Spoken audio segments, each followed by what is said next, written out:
Gorman. Thank you for coming here to Salt Lake City from New York City. Dr. Gorman is president of MicroGate USA and joins us with the hope of helping us understand a little bit more about our testing protocols using the OptoJump. We discussed a little bit in reference to the march in place. Now, we have another protocol called walking on the treadmill, and the results for both of these have to be analyzed. Let's talk first about the results and the protocol for the march in place. Well, first, let me say it's always a pleasure to be here with the BFS team. I know the job that you're all trying to do around the country and eventually around the world.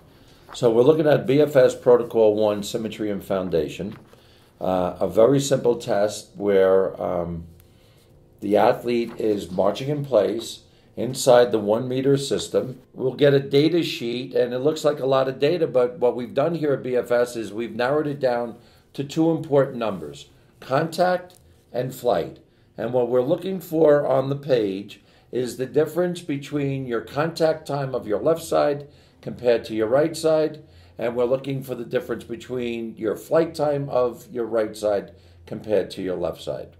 The more coordinated and symmetrical you are, the closer the timing is. The more asymmetry you start to develop, we can, within 1 millisecond of accuracy, notice changes or loss in coordination and timing. So we know that we want, as all children develop, to grow up to be big and strong, well-timed, and well-coordinated. And with this very simple test that can be baselined over time, we can take complex data, simplify it, and with two very simple numbers, evaluate them. Are they getting more even? Are they timing getting closer together? Or are we losing some timing and coordination? Okay, in reference to the scores, Doc, as we look at this, this individual was actually tested here at BFS with you about 2.5 years ago. He was a sophomore Division I football player, about 220 pounds, and his scores, his flight time left to right, it was minus 4.6% asymmetric.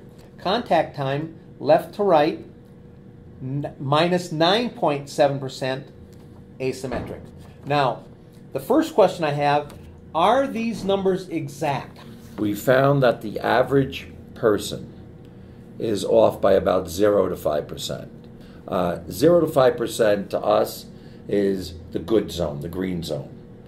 5 to 9% is that little bit of yellow zone of concern. You're playing, but we have a little bit of concern. Why is there that much differential? Oh, there's a great reason for it. It's a high jumper, and they need to develop certain muscles and favor one side and stuff. But there's not a good reason for it because it's a shortstop who needs to be able and agile in each direction. So we found that 5 to 9 is a little bit of concern, but what we're emphatic about is once you start going above 9% differential between your left and right side, let's just stop and say, what's going on? And it doesn't mean that there's an injury. It just means let's ask a question and understand what's going on. From my seat as a coach, when I'm not trying to be a doctor. Right. But it is a marker. It is an evaluation. It is an assessment Yes. that we can adhere to. It's exactly that. It's a marker. As the athlete is training, if he's training, he should be improving his timing and coordination. If he's injuring, he's losing his timing and coordination. So for a global marker, here's a very simple test that says timing and coordination is improving or timing and coordination is being lost. Now, the next test that we do is walk on the treadmill. And can you explain to me why you feel that test is such a benefit to what we're trying to accommodate with our athletes and our students, Okay. the high school market? The march in place test is a vertical test. So as I do the test, I'm standing vertical and I'm looking at the timing and coordination right and left side of my body. We do this funny thing in life we call movement. We actually move out. So we don't just stay on the y-axis. We actually go along the x-axis and appreciate life. So with the OptoJump system now, it is very easy to get a validated, precise gait analysis of each person. So what gait is, what walking is actually a balance test over time. It's a timing and coordination test over time, over distance.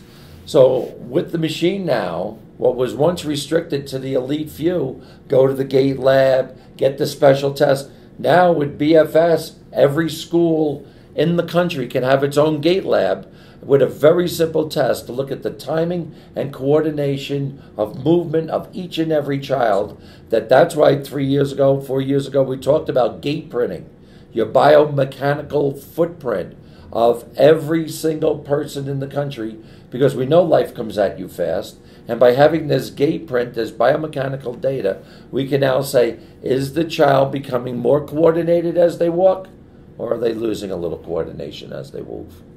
Excellent. So in reference to this individual again, their score, and you're using the test step length difference between left and right feet, Yep. and you have 3.2%. Right. Again, what are the parameters based upon this? Same parameter. Same, okay. So it's same parameter, and the test actually gives you a full gait report. So it gives you step length, stand, swing, load response, pre-swing. So if a qualified personnel are there to help you, and we're going to talk about that later on, you have a full gait report.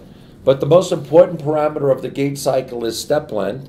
The average step length for the population could be 0 to 5%, looking at a young, healthy population. So this person's off by 3.2%. He falls in the normal zone. But what we are talking about lately, just because you're in the normal zone, are you tracking towards more normal, 0? Or is your 3.2 becoming a 4.5? Oh, he's now finally a 6. Let's take a look at what's going on. So the direction of asymmetry over time is also very important. Well, thank you, Doctor. And again, let me reference the Bigger, Faster, Stronger website. For more information, you can always go to that site and check on the Balance tab.